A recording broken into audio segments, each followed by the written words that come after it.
করা করে নাই, ভালোবেসেছে কিন্তু অনুসরণ করে নাই। আর কেউ অনুসরণ করেছে, ভালোবেসেছে। আল্লাহ পাক দুনিয়া জমিনেতে দুনিয়া বান্দাদেরকে সরিয়ে দিতে রেখেছে।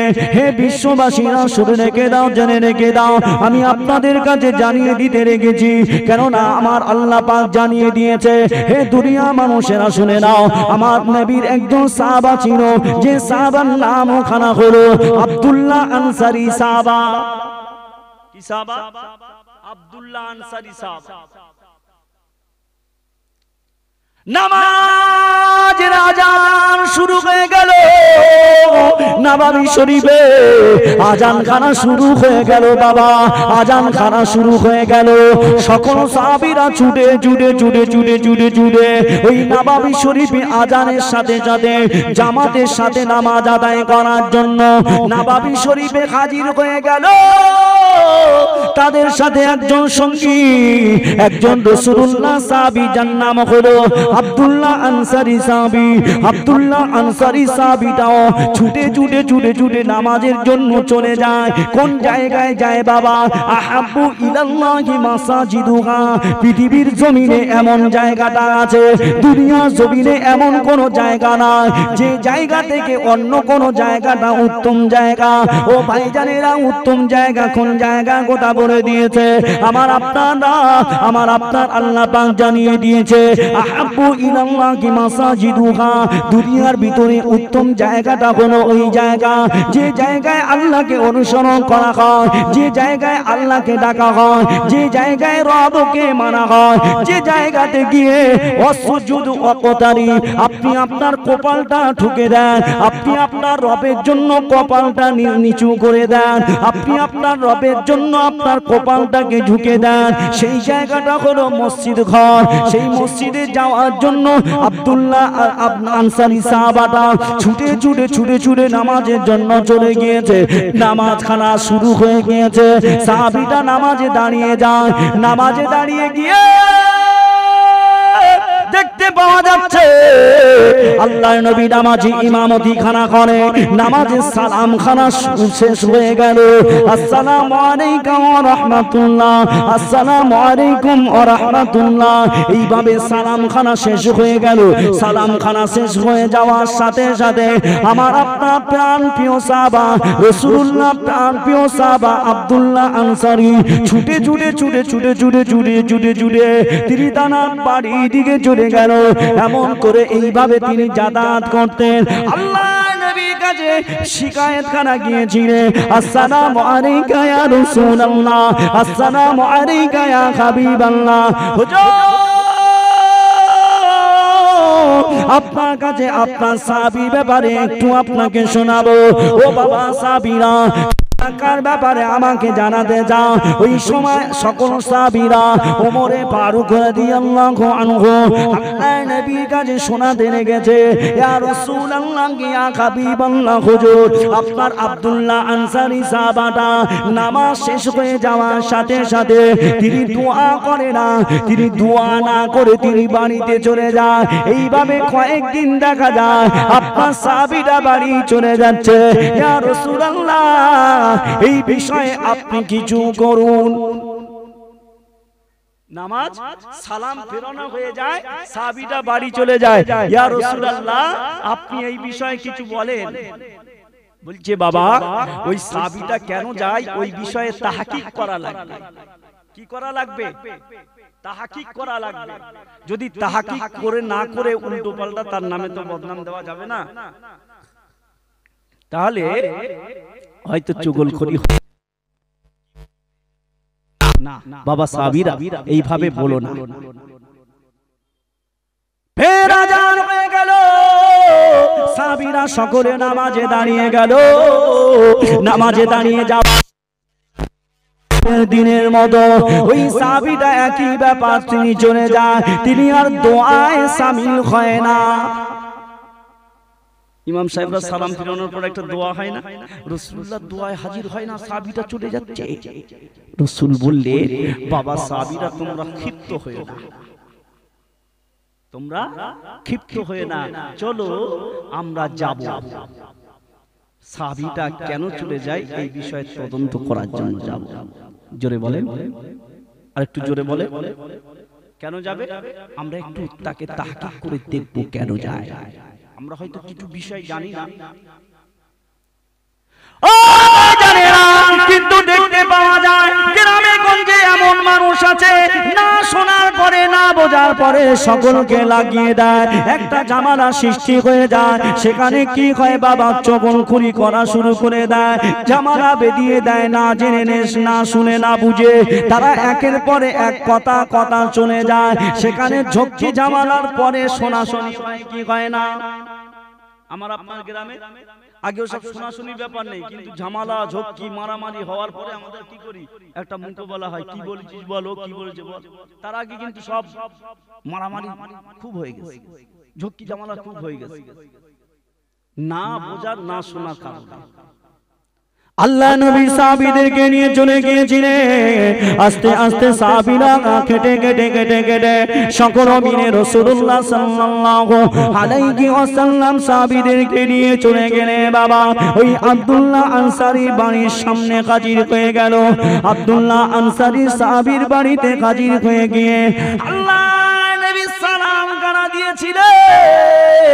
সালাম দেওয়াতে বাড়ির দরজা থেকে কোনো আওয়াজ আসে না, একবার দুবার তিনবার এমন করে আওয়াজ দেয়। ও ভাইজানেরা একটু ভালো করে বোঝার চেষ্টা করুন, আল্লাহ নবীর উম্মাতানিরা ভালো করে বোঝার চেষ্টা করুন। আমার আপনার নবী প্রিয় আমার আপনার নবী কি করলেন? সকল মানুষদের উদ্দেশ্য বলতে লেগেছে, হে জগতের মানুষেরা, হে আমার উম্মাতানিরা, আমি রাসূলুল্লাহ তোমাদেরকে শিক্ষা দিতে লেগেছি। বাবা যখন তোমরা কারো বাড়িতে যাবে, তোমরা কারোর বাড়িতে যাবে, তোমরা সেখানে সালাম খানা জানাবে। তোমরা সালাম করার পরে সেই বাড়িতে প্রবেশ করবে। যদি বাড়ির দরজায় গিয়ে যদি সালাম খানা দাও, ওই বাড়িতে থেকে যদি কোনো উত্তর না আসে তুমি ফিরে আসবে, তথাপিও না অনুমতি নিয়ে ওই জায়গায় ঢুকবে না। যদি তোমার সালামের জবাব দেয়, ওই জবাবটা দেওয়ার ফলে তুমি বুঝতে পারবে বাড়িতে যাওয়ার অনুমতি দিয়েছে। যদি তোমার সালামের জবাব খানা না আসে, তাহলে তোমাকে বুঝতে হবে বাড়িতে ঢোকা এবং বাড়িতে কোনো মানুষ নাই। ও সোনা মানিক আমার আব্বারা, নওজোয়ান তরুণেরা, যুবকেরা, বাপেরা, মায়েরা, খুব ঠান্ডা মাথায় বোঝার চেষ্টা করবেন। আল্লাহ নবী সাল্লাল্লাহু আলাইহি ওয়াসাল্লাম উম্মাতিদিগকে শিক্ষা দেওয়ার জন্য বোঝাতে লেগেছে। আমি সেই জন্য রাসূলুল্লাহ জানিয়ে দিলাম, আসসালামু আলাইকা ক্বাবলাল কালাম। আল্লাহ নবী জানিয়ে দিয়েছে হাদিস শরীফের ভিতরে, এক মুমিন অপর মুমিনকে দেখলে সালাম প্রদান করো, সালাম আদান প্রদান করো। ও ভাইজানেরা, আপনি যদি কোনো ব্যক্তি আপনার উপরে রেগে যায়, আপনার উপরে কেউ যদি রেগে থাকে, আপনি যদি তাকে গিয়ে সর্বপ্রথম সালাম খানা দেন, এই সালাম দেওয়াতে ওই রাগান্বিত ব্যক্তিটা ঠান্ডা হয়ে যাবে কি যাবে না? অনেক গরম হয়ে আছে, গিয়ে আপনি সালাম দেবেন, দেখবেন ঠান্ডা হয়ে যাবে। আল্লাহর নবীকে সালাম দিলেন, তিনবার আওয়াজ করলেন, বাড়ি থেকে কোনো আওয়াজ উত্তর আসছে না, দাঁড়িয়ে আছে কিন্তু বাড়ির ভিতরে ঢুকছে না, কিন্তু অর্ডার নেই তো। ও নবী পাকের উম্মাতিরা, নওজোয়ান যুবকেরা, তরুণীরা, ঠান্ডা মাথায় বোঝার চেষ্টা করবে।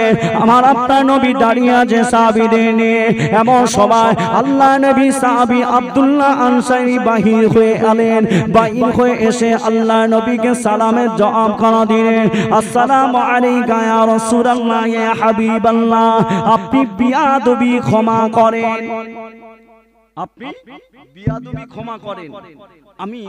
আপনি যখন আমাকে ডাক দিয়েছিলেন একবার ছাড়া দুবার তিনবার, আমি কোনো উত্তর দিতে পারি না কেন জানো ইয়া রাসূলুল্লাহ? আপনি যখন প্রথম ডাক দিয়েছে, আমার স্ত্রী নামাজে দাঁড়িয়েছিল। আমার স্ত্রী নামাজে দাঁড়িয়ে ছিল। ইয়া রাসূলুল্লাহ, দ্বিতীয়বার আপনি আওয়াজ দিলেন নামাজে দাঁড়িয়ে আছে, আর আপনি তো বলেছিলেন যে নামাজে দাঁড়িয়ে থাকে সে তো স্বয়ং আল্লাহর সঙ্গে কথা বলে। জোরে বলুন। তাহলে আল্লাহর সঙ্গে যখন কথা বলছে আমি তো তার পাশ থেকে কিভাবে কথা বলি ইয়া রাসূলুল্লাহ? তৃতীয়বার ডেকেছেন তখনই আমার স্ত্রী পোশাকটা পরিবর্তন করছিল। ও আল্লাহ নবী, আমি আব্দুল্লাহ আনসারী, আমার স্ত্রী আর আমার একটাই মাত্র পোশাক, যে পোশাকটা দিয়ে আমি আব্দুল্লাহ আনসারী নামাজ আদায় করি। আমি নামাজ আদায় করে নববী শরীফ থেকে সালামখানা ফিরিয়ে দেওয়া হয়। আমি নববী শরীফ থেকে ছুটে ছুটে ছুটে ছুটে আমি বাড়িতে প্রবেশ করে যাই। আমি বাড়িতে আসার পরে আমার ওই পোশাকটা খুলে দিয়ে আমি গর্তের ভিতরে প্রবেশ করে যাই। প্রবেশ করে যাওয়ার পরে ওই পোশাকখানা নিয়ে আমার স্ত্রী নামাজে দাঁড়িয়ে যায়। ইয়া রাসূলুল্লাহ, ইয়া হাবিবাল্লাহ, আমার বাড়িতে তেমন পোশাক নাই, আমার ঘরেতে তেমন পোশাক নাই, আমার বাড়িতে তেমন পোশাক নাই, সেই জন্য আমরা স্বামী স্ত্রী একই পোশাক ব্যবহার করি। ইয়া রাসূলুল্লাহ, ইয়া হাবিবাল্লাহ, হুজুর, আমি যখন বাইরেতে যাই আমি ওই পোশাকটা পরে যাই। বাড়ি আর এমন কোন পোশাক নাই যে পোশাকটা পরার মতো আছে। ইয়া রাসূলুল্লাহ, ইয়া হাবিবাল্লাহ, আল্লাহ নবী শোনার সাথে সাথে টপ টপ টপ টপ করে চোখের পানিটা ঝরে যায়। ও বাবা সাহাবীরা, সকল সাহাবীরা আমার কাছে আপনার ব্যাপারে নানি জানিয়েছে, সেই জন্য আমি রাসূলুল্লাহ তোমার বাড়িতে হাজির হলাম। ও সাহাবী, তুমি নাকি সালাম ফেরানোর সাথে সাথে বাড়িতে ছুটে চলে আসো। ইয়া রাসূলুল্লাহ, ইয়া হাবিবাল্লাহ, আমি বাড়ি আসার কারণ হলো আমি যদি আপনার দোয়াতে হাতখানা তুলে নেই, আমি যদি আপনার দোয়াতে হাতখানা তুলে দিই, ইয়া রাসূলুল্লাহ, নামাজের টাইম শেষ হয়ে যাবে, নামাজের ওয়াক্তখানা শেষ হয়ে যাবে। ইয়া রাসূলুল্লাহ, ইয়া হাবিবাল্লাহ, সেই জন্য ছুটে ছুটে ছুটে ছুটে আমি বাড়িতে চলে আসি। আমার স্ত্রী ওই পোশাকটা পরে নামাজ আদায় করে, সেই জন্য আমার স্ত্রীর নামাজ যাতে ছুটে না যায়, সেই জন্য ছুটে ছুটে ছুটে ছুটে আমি আব্দুল্লাহ আনসারী বাড়িতে চলে আসি। আরো জোরে বলেন, আর একটু জোরে বলেন। আমি এই জন্য ছুটে ছুটে চলে আসি যাতে আমার স্ত্রীটাও নামাজটা ঠিকভাবে পড়ে। অনুসরণ কি হচ্ছে? অনুসরণ করা হচ্ছে। কষ্টের মধ্যে আছে তথাপিও রাসূলুল্লাহকে অনুসরণ করেছে। আর রাসূলুল্লাহর উপরে নামাজকে দিয়েছে আল্লাহ, আর রাসূলুল্লাহ উম্মত দিগকে তাগিদ দিয়েছেন, বলেছেন, আর সেই উম্মত একজন সাহাবী হয়ে রাসূলুল্লাহকে অনুসরণ করে ভালোবাসা আছে, ফের অনুসরণও আছে। আল্লাহর নবী বললেন, বাবা সাহাবীরা, তোমরা যেটা ভাবছিলে এটা নয়, আমি রাসূলুল্লাহ বুঝতে পেরেছি, আল্লাহ তোমার এই কষ্টকে আহসান করুক, এই বলে দোয়া করলেন। ও আল্লাহ পাকে বাংলা বান্দিরা, আমার আপনার নবী হাবিবুল্লাহকে জনাবে মুহাম্মদ রাসূলুল্লাহকে সাল্লাল্লাহু আলাইহি ওয়াসাল্লাম ওই জায়গায় দাঁড়িয়ে দাঁড়িয়ে দাঁড়িয়ে দাঁড়িয়ে বলতে লেগেছে, ও বাবা সাহাবী, শুনে রেখে দাও, জেনে রেখে দাও, এই যে তোমার বাড়ির পাশে একটা বাচ্চাকে বেঁধে রাখা আছে, ওই বাচ্চাটা দড়িতে বাঁধা আছে, ওই বাচ্চাটা কি কারণে বাঁধা আছে একটু বলো। ও ভাইজানেরা, আল্লাহর নবী বলতে লেগেছে, ও বাবা সাহাবীরা, এই দেখো আব্দুল্লাহ আনসারীর বাড়ির পাশে একটা ছোট্ট বাচ্চাকে ওই শিকল দিয়ে বেঁধে রাখা আছে। এই ব্যক্তির উপরে তো জুলুম করছো বাবা, মুসলিম ব্যক্তির উপরে এই জুলুম করাটা তো কখনো শরীয়ত তোমাকে বলে না। ও বাবা সাহাবী, কেন তুমি বেঁধে রেখেছো একটু আমাকে জানাও। আপনার আল্লাহ নবীকে বলতে রেখেছে, ইয়া রাসূলুল্লাহ, ইয়া হাবিবাল্লাহ, হুজুর, ওটা অন্য কেউ নয়, ওটা আমার জন্মদাতা পুত্র, আমার জন্মদাতা পুত্র, ওটা আমার ছেলে। ইয়া রাসূলুল্লাহ, ইয়া হাবিবাল্লাহ, ওই ছেলেটাকে আমি কেন বেঁধে রেখেছি আপনি কি একটু শুনতে চান? হ্যাঁ বাবা, আমি শুনতে চাই। আল্লাহ নবী দাঁড়িয়ে আছে, ওই সময় সময়তে সাহাবারাও দাঁড়িয়ে আছে। আব্দুল্লাহ আনসারী বলতে লেগেছে, ইয়া রাসূলুল্লাহ, ইয়া হাবিবাল্লাহ, হুজুর ওই যে পাশে একটা খাজুর গাছ দেখতে পাচ্ছেন, ইয়া রাসূলুল্লাহ, ওই পাশে খাজুর গাছটা হলো একজন ইহুদি ভাইয়ের গাছ। ওই ইহুদি ভাইয়ের গাছটা ওই জায়গা থেকে বেঁকে বেঁকে আমার জায়গার উপরে এসে দাঁড়িয়েছে। ইয়া রাসূলুল্লাহ, ইয়া হাবিবাল্লাহ, ওই খাজুর গাছ থেকে খাজুরগুলো পেকে টপ করে দূরি ওই জমিনের উপরে পড়ে যায়। ওই জমিনের উপরে পড়ে যাওয়ার পরে আমার ওই ছোট্ট বাচ্চাটা যদি খেয়ে নেয়, সেই জন্য আমি আমার বাচ্চাটাকে দড়ি দিয়ে বেঁধে রেখেছি। ইয়া রাসূলুল্লাহ, ইয়া হাবিবাল্লাহ, হুজুর আপনি তো হাদিস পাকের ভিতরে বলে দিয়েছেন, লা তাদখুলুল জান্নাতা, লা তাদখুলুল জান্নাতা, ওই শরীরটা জান্নাতে যেতে পারে না। কোন শরীরটা জান্নাতে যেতে পারে না? জাসাদু ইজা গুজিয়া বিল হারাম, জাসাদু গুজিয়া বিল হারাম।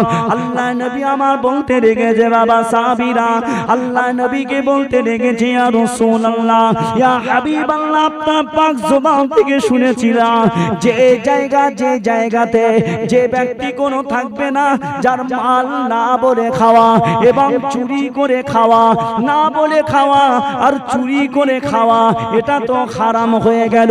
ওই হারাম মালটা যদি ওই শরীরের ভিতরে ঢুকে যায়, সেই জন্য ওই শরীর তো জান্নাতে যেতে পারবে না। ইয়া রাসূলুল্লাহ, ইয়া হাবিবাল্লাহ, হুজুর আমি আমার ছেলেটাকে সেই জন্য বেঁধে রেখেছিলাম যাতে করে ইহুদির বাগানের খাজুর না খায়। কিসের জন্য? ইহুদির বাগানের খেজুর যেন না খায়। যদি খেজুর খেয়ে ফেলে, লা তাদখুলুল জান্নাতা, না বলে খাবে, ওই শরীরটা আল্লাহর দয়ার জান্নাতে যাবে না। ইয়া রাসূলুল্লাহ, আপনার জবান থেকে শুনেছি, সেই জন্য আমি আমার ছেলেটাকে বেঁধে রেখেছি।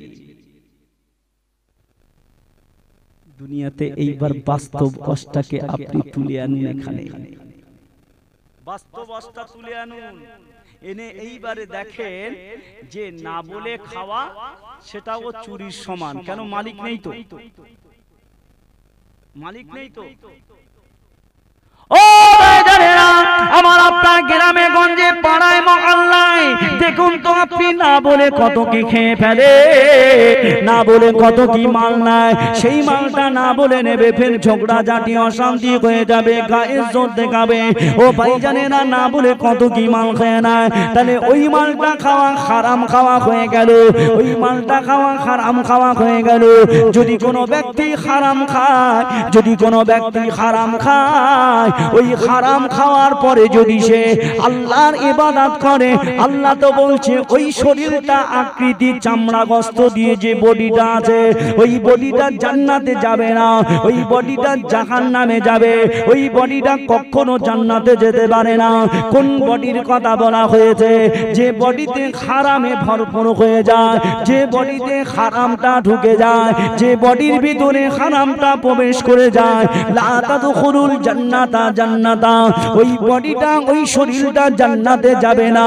ও ভাইজানেরা, তাহলে আমি আপনি দেখেন আমার আপনার পাড়ায় গ্রামে গঞ্জে মহল্লাতে কত বাচ্চা এমন আছে, কত মানুষ এমন আছে, আম গাছের নিচে থেকে যায়, আম পড়ে থাকে নিয়ে বাড়ি চলে যায়। ও ভাইজানেরা, কাঁঠাল পড়ে থাকে, পেকে থাকে, কাঁঠালকে পেড়ে নিয়ে চলে যায় কি যায় না, এমন ব্যক্তি আছে কি নাই? বলে আছে কি নাই?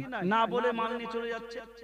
তাহলে না বলে যদি নিয়ে চলে যায়, সেই মালটা খাওয়া কি গো? কি বলে? সেই মালটা খাওয়া কি? সেই মালটা খাওয়া হারাম। একটু দরুদ শরীফ আল্লাহ।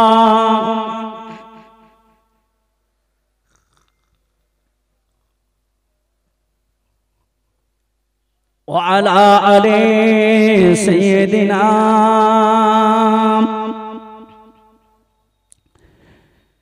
কে আসল বলে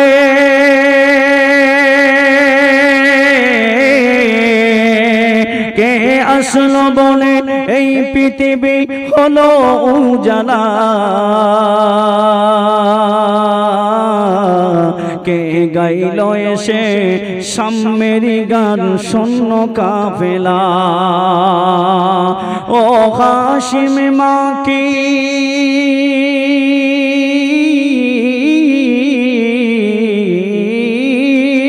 ও হাশিম মাকি মদনী শাহে মদিনা ও নূরে নবী নূরে নবী নূরে মদিনা ও নূরে নবী নূরে নবী নূরে মদিনা আল্লাহুম্মা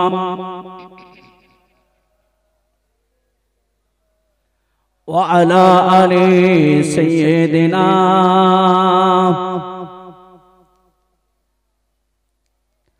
وعلى آل سيدنا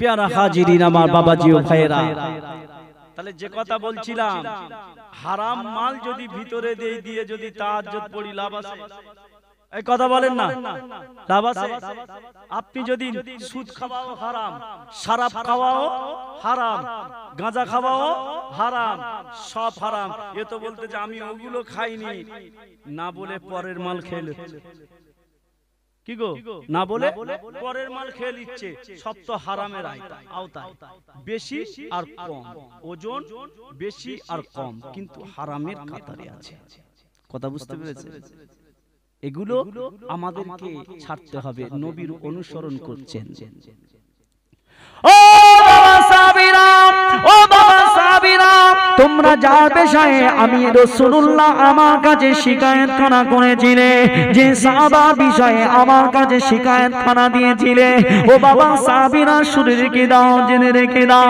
আমি আপনাদের নবী জানিয়ে দিলাম আমি আপনাদের হাবিবুল্লাহ জানিয়ে দিলাম আমি আপনাদের রাসূলুল্লাহ জানিয়ে দিলাম আমার সাহাবী আব্দুল্লাহ আনসারী সাহাবীটা আমার সাহাবী আব্দুল্লাহ আনসারী সাহাবীটা তার ভিতরে কেমন ইয়াকিন আছে তার দিলেতে কেমন ইয়াকিন আছে সে নবীকে কেমন অনুসরণ করেছে সে রাসূলুল্লাহকে কেমন অনুসরণ করেছে সেই অনুসরণ করাটাই এটাই আব্দুল্লাহ আনসারীর ভিতরে আব্দুল্লাহ আনসারী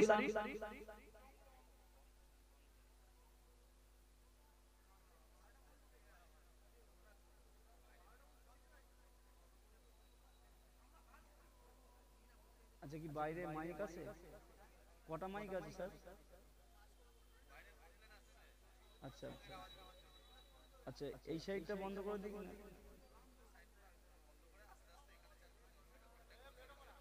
ও একটু আচ্ছা স্যার আমি বলছি এই বাইরের সাউন্ডটা একটু হালকা করে কমিয়ে দেন একটু দরুদ শরীফ আল্লাহুম্মা সাল্লি আলা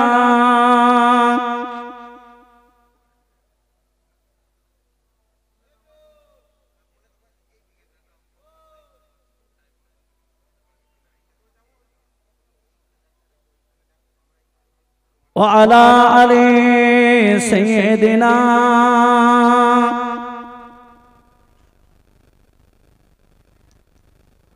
নওজোয়ান যুবকেরা তরুণেরা তাহলে অনুসরণ যদি করতে হয় এইভাবে অনুসরণ করতে হবে আমি আমার বিষ্টা হলো দুটো একজন করে ভালোবাসলো সে জান্নাতে গেল না একজন অনুসরণ করলো অনুসরণ করার মাধ্যমে জান্নাতে গেল এটাই আপনাকে বুঝতে হবে শুধু ভালোবাসা যদি দেখায় আমি আপনি যদি মহাব্বত খানা যদি দেখায় আমি যদি রাসূলুল্লাহ ভালোবাসা দেখায় কিন্তু আমার ভিতরে কোনো অনুসরণ থাকবে না এই অনুসরণ করা যদি না থাকে আমার ভালোবাসা দিয়ে জান্নাতে যাবে না বুঝতে পেরেছেন অনুসরণ যদি না থাকে এই অনুসরণ করা থেকে যদি বিরত থাকে ভালোবাসা দিয়ে সে জান্নাতে যেতে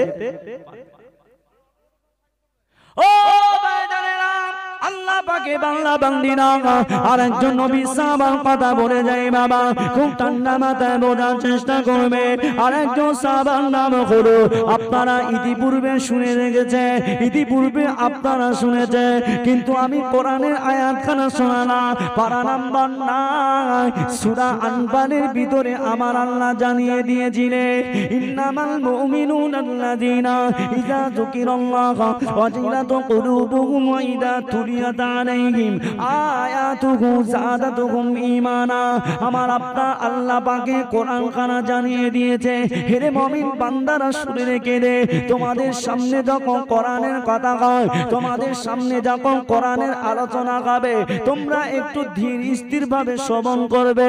সেটা যদি তোমাদের জানা কথা হয়, সেটা যদি তোমাদের জানা কথা হয়, তোমাদের ঈমান খানা তাজা হবে, তোমাদের ঈমানগুলো আরো বৃদ্ধি পাবে, তোমাদের ঈমানগুলো আরো বেড়ে যাবে। যদি আপনি জানা কথা যদি আজকেও শুনে থাকেন, আখিরাতের বিষয়ে সাজেশন নেওয়ার বলে আল্লাহ পাক আপনার ঈমানটাকে বৃদ্ধি করে দেয়। এটা কে বলেছে? আমি আপনি বলি না, এটা আল্লাহ পাকের কোরআন বলে দিয়েছে, ইন্নামাল মুমিনুনা আল্লাযীনা ইযা যুকিরাল্লাহ ওয়াজিলাত কুলুবুহুম ওয়া ইযা তুলিয়াত আলাইহিম আয়াতুহু যাদাতুহুম ঈমানা। হে মুমিন বান্দা বান্দিরা শুনে রেখে দাও, জানা কথা যদি শোনা হয়, আমি আল্লাহ তোমাদের ঈমানটাকে তাজা করে দেব। সেই কথা বলতে বলতে বলতেছিলাম, আল্লাহ নবী সাহাবা যার নাম হলো বেলাল, ওই বেলালের অনুসরণ কেমন ছিল? আল্লাহ নবীকে ভালোবেসেছে, কিন্তু অনুসরণ করেন নাই এটা নয়, আল্লাহ নবীকে ভালোবাসার সাথে সাথে আল্লাহ নবীকেও অনুসরণ করেছিলেন। ও ভাই জানেনা যে বেলালের বিষয়ে কিতাবের ভিতরে এসেছে, এমন একটা বেলাল, এমন একটা বেলাল, যে বেলালকে হাবশী দেশ থেকে আমার আল্লাহ পাক বেলালকে সম্মানের অধিকারী করেছিলেন, সম্মানের আসনে বসিয়েছিলেন। আজকে বেলালকে কেউ চিনতে পারতো না, আজকে বেলালকে কেউ জানতে পারতো না, আজকে বেলালের নাম কেউ শুনতে পারতেন না, আজকে বেলাল এত সুন্দর আজান দিত কেউ জানতেন না। যদি আমার আল্লাহ বেলালকে ওই জায়গা থেকে যদি আজকে এই সম্মানের আসনে না বসাতেন, আমার আল্লাহ পাক বেলালের দরজাখানা এতটা দিয়েছিলেন, বেলালের দরজাখানা এতটা বুলন্দ করে দিয়েছিলেন, বেলালের সম্মানখানা দুনিয়াতে এতটা দিয়েছিলেন। ও বেজানেরা, নববী শরীফে যদি বেলাল আজান না দিতে, বেলাল যদি আজান না দিতে, ওই বেলালের আজানের সকাল হতো না। ও ভাইজানেরা, বেলাল বেলাল কালো বেলাল, হাবশী বেলাল, তোতলা বেলাল, ওই বেলালের উপরে সাহাবারা অনেক রেগে যায়, বেলালের উপরে অনেক সাহাবীরা রেগে যেতেন। আল্লাহ নবীকে বলতেন, বেটে বেলাল, ওই খাটো বেলাল, তোতলা বেলাল ভালো করে আজান দিতে পারেন না। এমন সময় এই কথাগুলো শোনা পড়ে আল্লাহ নবী সাহাবী বেলাল রাদিয়াল্লাহু আনহু তিনি নববী শরীফে আসতেন না। ও ভাইজানেরা, সাহাবীদের মধ্য দিয়ে ফজরের আজান খানা দিয়ে দিল, ফজরের আজান খানা হয়ে গেল, কিন্তু আজান হয়ে গেল, সকাল আর হয় না।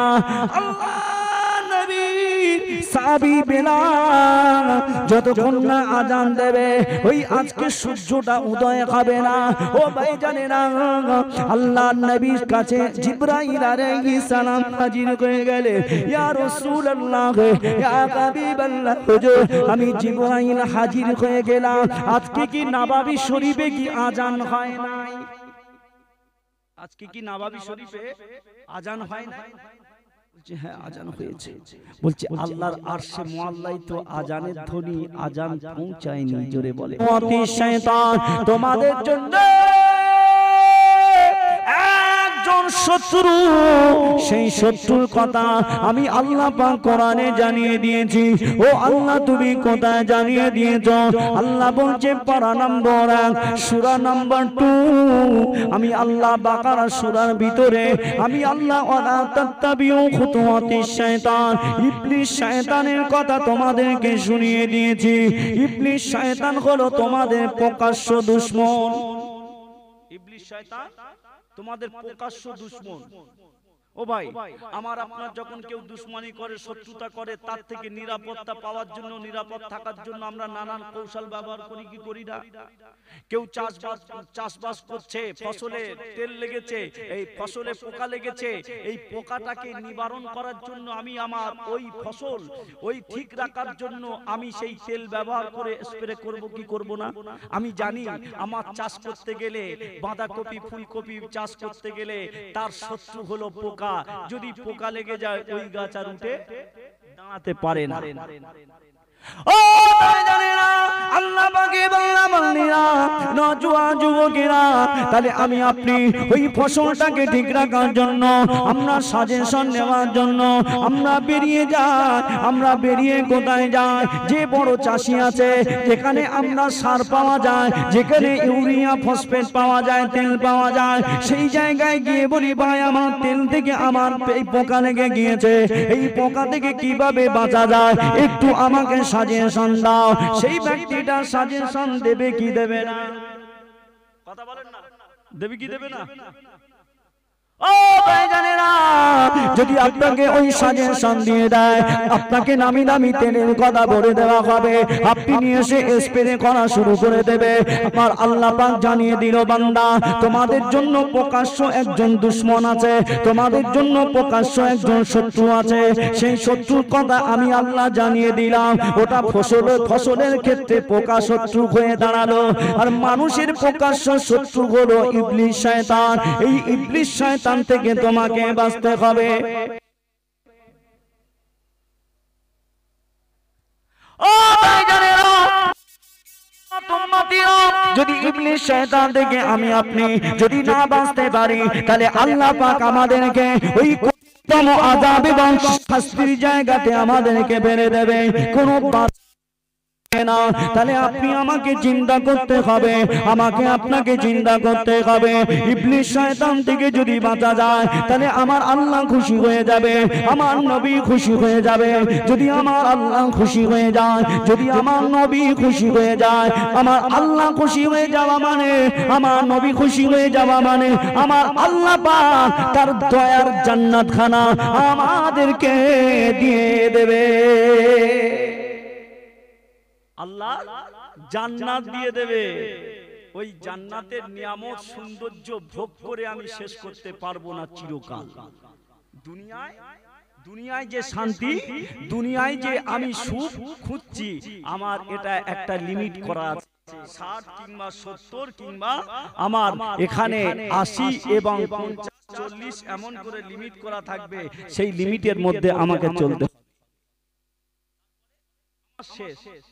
তারপর আমাকে কোথায় যেতে হবে? কবরে। আর ওখানে কি বলছে? বলছে কবরে তুমি যখন আসবে, আসার পরে একটা লম্বা জীবন ফের তুমি পাবে। সেখানে তুমি যে সময়টা কাটাবে, যে সময়টা আনন্দ করবে দুনিয়ায় সেই সময় সেই আনন্দ তুমি মুহূর্তের মধ্যে পাবে। ও আল্লাহ পাকে বাংলা বান্দিরা, নওজোয়ান যুবকেরা, তরুণেরা, আব্বারা, বাগান মানুষেরা শুনে রেখে দেয়, খুব ঠান্ডা মাথায় বোঝার চেষ্টা করবে। আমার আপনার আল্লাহ জানিয়ে দিয়েছে, ও আমার দুনিয়ার মানুষেরা, আপা হাসিবতুম আন্নামা খালাকনাকুম আবাসা ওয়া আন্নাকুম ইলাইনা লা তুরজাউন। হে দুনিয়া মানুষেরা, তোমরা কি এটাই ভাবো আমি আল্লাহ আমার কাছে ফিরে আসতে হবে না? আমি আল্লাহ আমার কাছে কি তোমাদেরকে আসতে হবে না? আমি আল্লাহ আমার কাছে কি তোমাদের ফিরে আসতে হবে না?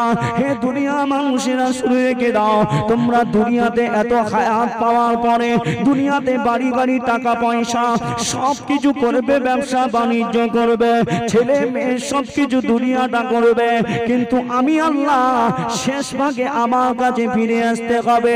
তুমি কি এটাই ভাবো কিনা? আপা হাসিবতুম আন্নামা খালাকনাকুম আবাসা ওয়া আন্নাকুম ইলাইনা লা তুরজাউন। হে আমার বান্দা বান্দিরে, আমি আল্লাহ পাক জানিয়ে দিলাম, যা কিছু করো না কেন, আমি আল্লাহ আমার কাছে তোমাকে ফিরে আসতে হবে। কার কাছে? আল্লাহর কাছে ফিরে যেতেই হবে, এর থেকে আমি আর বিকল্প কোনো পথ খুঁজে পাবো না। এই বিকল্প কেউ পথ খুঁজে পাবে মৃত্যু থেকে?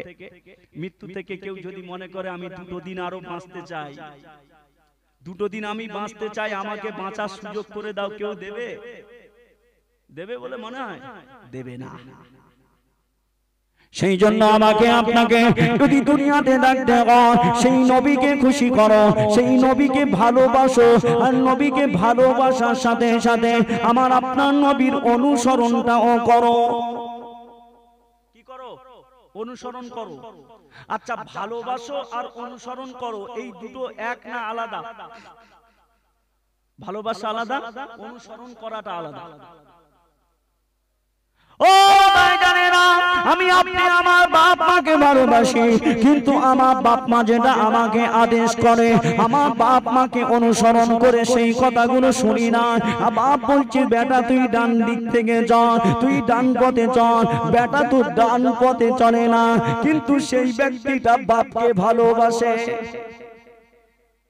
বাপকে ভালোবাসে, ভালোবাসে অন্তরে রাখে, কিন্তু অনুসরণ করলো না, ও বাম সাইড থেকে চলছে। দুটো এক? ভালোবাসা আর অনুসরণ করা এক কি? এক নয়। অনুসরণ কখন হবে? আপনাকে যেটা আদেশ করেছে সেই পথে চলাটাকে অনুসরণ করা বলে।